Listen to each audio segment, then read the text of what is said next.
જય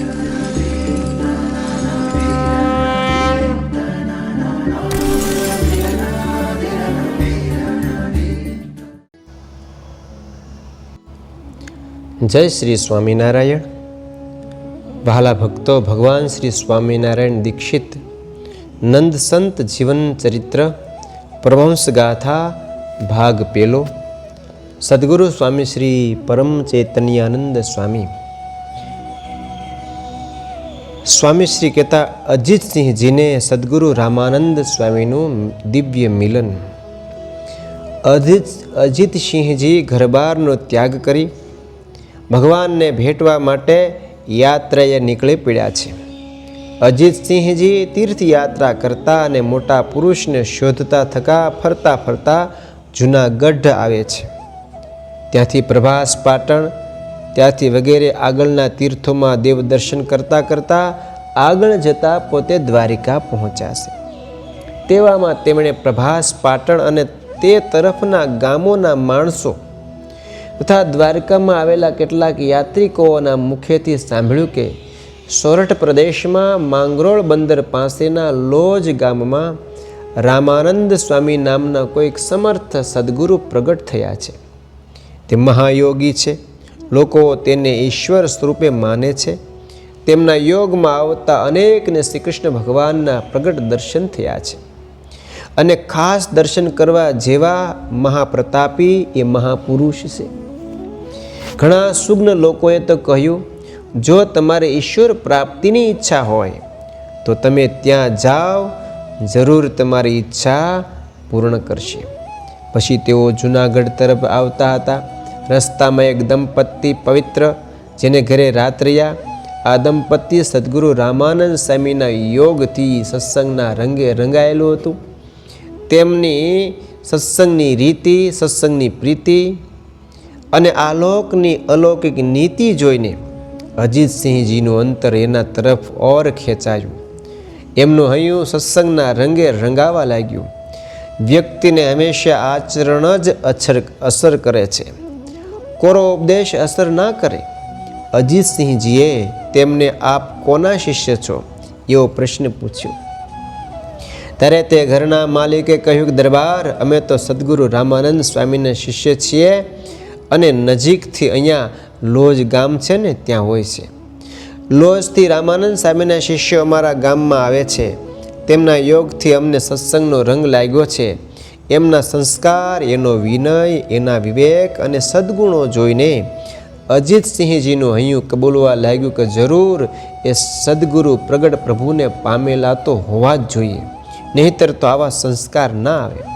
તેથી તેમણે સીધી માંગરોળની વાટ પકડી સદગુરુ રામાનંદ સ્વામીના દર્શન સમાગમ કરી પ્રત્યક્ષ પ્રભુની પ્રાપ્તિ કરવા તેઓ માંગરોળ આવ્યા અને ત્યાંથી આશરે સંમત 1854ની સાલમાં લોજ આવ્યા.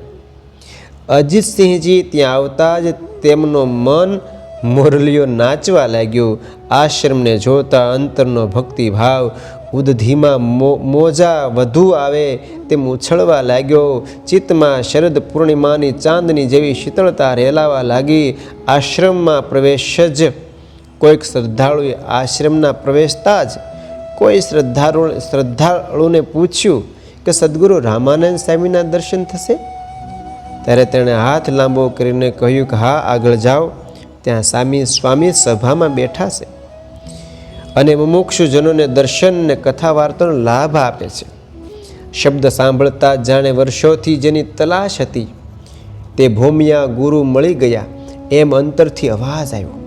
તરત જ ઉપડતા પગે આગળ ચાલ્યા. ત્યાં જ સભામાં શ્વેત ગાદી તકે ઊંચા આસને શ્વેતાંબરી પુષ્ટ જેમની કાયા છે, આજાન બાહુ, વિશાળ ભાલમાં ઉર્ધ્વ પુંડ તિલક શોભે છે એવા સર્વ મુમુક્ષુને આશ્રય કરવા યોગ્ય ગુરુદેવ રામાનંદ સ્વામીના દર્શન થયા. નજીક જતા સાથે જ મીઠો મધુર અવાજ સંભળાયો. ન આવો રાજવી આવો. આવા શબ્દ રામાનંદ સ્વામીના. ઓહો, સ્વામીએ મને કેટલા આદર ભાવથી બોલાવ્યા એમ વિચાર આવતા જ ગુરુના ચરણોમાં તેનું ચિત્ત પીગળીને લીન થઈ ગયું. સ્વામીને દંડવત કરીને વંદન કરી સામે જોઈ રહ્યા, જાણે રાંકને વર્ષો જૂનું ખોવાયેલું રતન મળ્યું હોય. ગુરુ રામાનંદ સ્વામીએ ગંભીર વાણીમાં કહ્યું, ભક્તરાજ, સભામાં બિરાજમાન થાવ. શબ્દ સાંભળતા સજાગ થયા, સભામાં સ્થાન લીધું. પરંતુ રામાનંદ સ્વામીના દર્શન થતાં જ એમનો અંતરાત્મા કબૂલ કરવા લાગ્યો કે ચોક્કસ આ પરમાત્માને પામેલા પરમહંસ છે. સદગુરુ રામાનંદ સ્વામીના સાનિધ્યમાં થોડો સમય રોકાયા.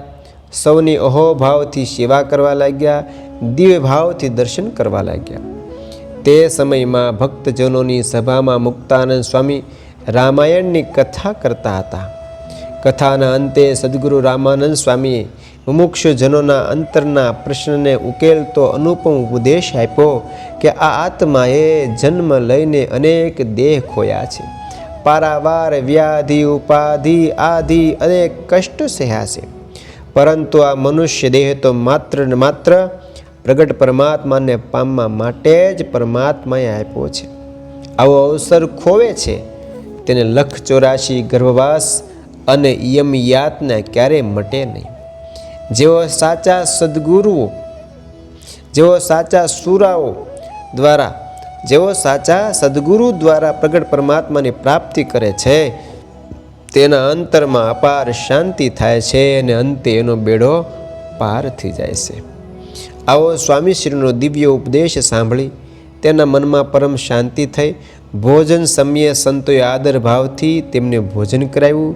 સંતોનો વિનય, વિવેક અને ભજન ભક્તિ અને ઈશ્વર પ્રાપ્તિની ભૂખ જોતા જ તેમનું મન નાચી ઉઠ્યું. તેમણે કાયમ માટે અહીં રોકાઈ જવાનું નક્કી કરી નાખ્યું. સહજાનંદ સ્વામી મહારાજની જય.